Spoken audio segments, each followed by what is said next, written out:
જય સ્વામિનારાયણ. તારીખ 1/1/2026 પોષ સુદ 13 ગુરુવાર. એક વખત વડોદરામાં ગાયકવાડ સરકાર પાસે વિદ્વાનોની સભામાં સદગુરુ ગોપાળાનંદ સ્વામીની વાત નીકળી. તે સાંભળી શોભારામ શાસ્ત્રી, ભાવપુરાણી અને રામચંદ્ર વેદ બોલ્યા કે કળિયુગમાં પાખંડ મત ચાલશે તેમ શાસ્ત્રોમાં લખ્યું છે. માટે રાજાના માથે પાપ ન લાગે તે માટે આવા પાખંડ ધર્મને અટકાવવા જોઈએ. આ ગોપાળ સ્વામી પોતાના ગુરુ સ્વામિનારાયણને ભગવાન ઠેરાવે છે. શું કળિયુગમાં ભગવાન અવતાર ધારણ કરે છે? સમાધિ તો ખૂબ મુશ્કેલ છે. જે સ્વામિનારાયણ તો છોકરા, બૈરા, નાત જાત જોયા વગર બધાને સમાધિ કરાવે છે. તે શું સમાધિ એમ થતી હશે? આ ગોપાળ બાવો ઢોંગી છે. તે ઇન્દ્રજાળ વિદ્યાથી લોકોને એવું તૂત દેખાડે છે, તેથી લોકો તેમની આગળ પાછળ ભમા કરે છે. ત્યાં બેઠેલા ઢુંડુબાને સરકારે કહ્યું, તમે વીર સાધનાવાળા, ઘણા કાબેલ મંત્ર શાસ્ત્રી છો અને તમારો ડંગોરો પણ જાગતો જોધ છે. માટે તમે જઈ ગોપાળ બાવાની ખરાઈ કરી આવો. તે કહે, સારું મહારાજ, એમ કહીને બીજે દિવસે ગયા. અડાણિયાના મેદાનમાં પીપળાના ઝાડ નીચે ગોપાળાનંદ સ્વામી ભગવાનના પ્રગટપણાની વાતો કરતા હતા.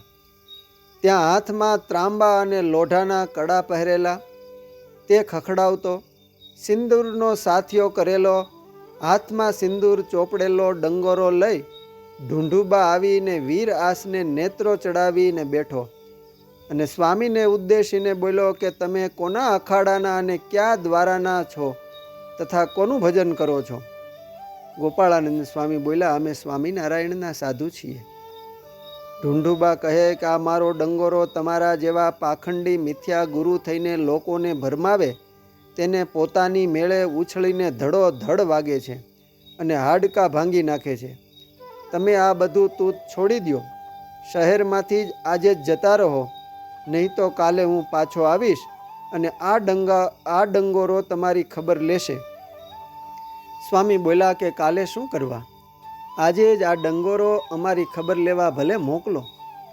ત્યારે ક્રોધે ભરાયેલા ઢુંઢુબાએ સભા વચ્ચે સ્વામી સામે ડંગોરો લાંબો મૂક્યો, પણ હરી ઈચ્છાથી ઢુંઢુબા હૈયાસૂનો થઈ ગયો અને આંખે અંધારા આવવાથી સ્વામી સામે મૂઠ ભણીને મૂકવાને બદલે પોતાના સામે મૂકી અને ઠેસ દબાવીને છોડી મૂક્યો કે તરત જ ડંગોરો પોતાના જ કપાળમાં ધડાક દઈને 3 વાર જોરથી ભટકાયો અને કપાળમાં લોહી નીકળી ગયું અને કપાળે પાટો બાંધી અથડાતો પડતો પોતાને ઘેર ઢુંઢુબા જતો રહ્યો.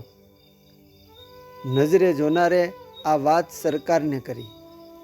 જ્યારે ઢુંઢુબા સ્વામી પાસે આવ્યો ત્યારે તેની પાછળ એ શું પરાક્રમ કરે છે તે જોવા માણસો આવેલા. તેમાં 5 વર્ષનો બ્રાહ્મણનો છોકરો તેના મામા સાથે આવેલો. ગોપાળાનંદ સ્વામીએ તે છોકરા ઉપર દ્રષ્ટિ કરી તે તેને સમાધિ થઈ અને તેને અક્ષરધામમાં શ્રીહરિના દર્શન થયા. શ્રીહરિએ તેને એક પેંડો આપ્યો. સમાધિમાંથી જાગ્યો ત્યારે હાથમાં રહેલા પેંડાને તેના મામાએ ખાવા દીધો નહીં અને કહ્યું, આ ગોપાળ બાવાએ જાદુથી સજ્જડ કરી ભૂરખી નાખી તને પેંડો આપ્યો છે, માટે ખાઈશ નહીં.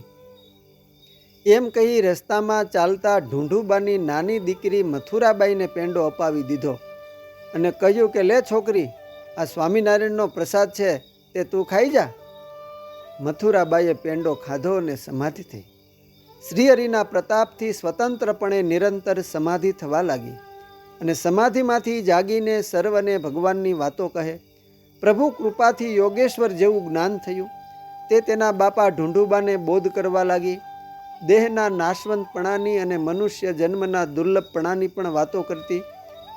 આ સમયમાં બ્રહ્માદિકને પણ જેના દર્શન થતા નથી તે પૂર્ણ પુરુષોત્તમ ભગવાન પ્રગટ થયા છે, જે સ્વામિનારાયણ ભગવાન છે અને આ ગોપાળાનંદ સ્વામી મોટા મુક્તરાજ છે. તે તમે તેમના શરણે થાવો. તમે તેમનો ઘણો અપરાધ કર્યો છે. તેમની ક્ષમા માગી તેમની પાસે વર્તમાન નિયમધારી સત્સંગ કરો. આ ડંગોરાના તૂતને છોડી વીર, ભૈરવ, ભૂતનું કામ છોડી શુદ્ધ બ્રાહ્મણ થઈને ભગવાનનું ભજન કરો. પોતાની આવડી દીકરી મથુરાબાઈની વાત સાંભળીને ઢૂંઢુબાને અતિ આશ્ચર્ય થયું અને તરત જ ગોપાળાનંદ સ્વામી પાસે જઈ માફી માંગીને સત્સંગી થયા. મથુરાબાઈ તો ભગવાનના ભજનના પ્રતાપે બાઈઓ તથા બાળકોને સમાધિ કરાવતા, લોકોને તેમના સંકલ્પો કહી દેતા. પોતે બાળ યોગીની રહી 24 વર્ષની ઉંમરે 2 દિવસ અગાઉ પોતાના પિતા ઢૂંઢુબા આદિકને કહી અક્ષરધામમાં જવાની છું તેમ અગાઉથી કહી દીધું. પછી 3જે દિવસે મધ્યાહન સમયે નાઈ ધોઈ પદ્માસનવાળી ધ્યાનમાં બેસીને શ્રીહરિનું ભજન કરવા માંડ્યું. ત્યારે સંતોએ સહિત શ્રીજી મહારાજ મથુરાબાઈને આવીને તેડી ગયા તેવા ઘણાને દર્શન પણ થયેલા. અસ્તુ. જય સ્વામિનારાયણ. યોગી વર્ય સદગુરુ શ્રી ગોપાળાનંદ સ્વામીના જીવન પ્રસંગોમાંથી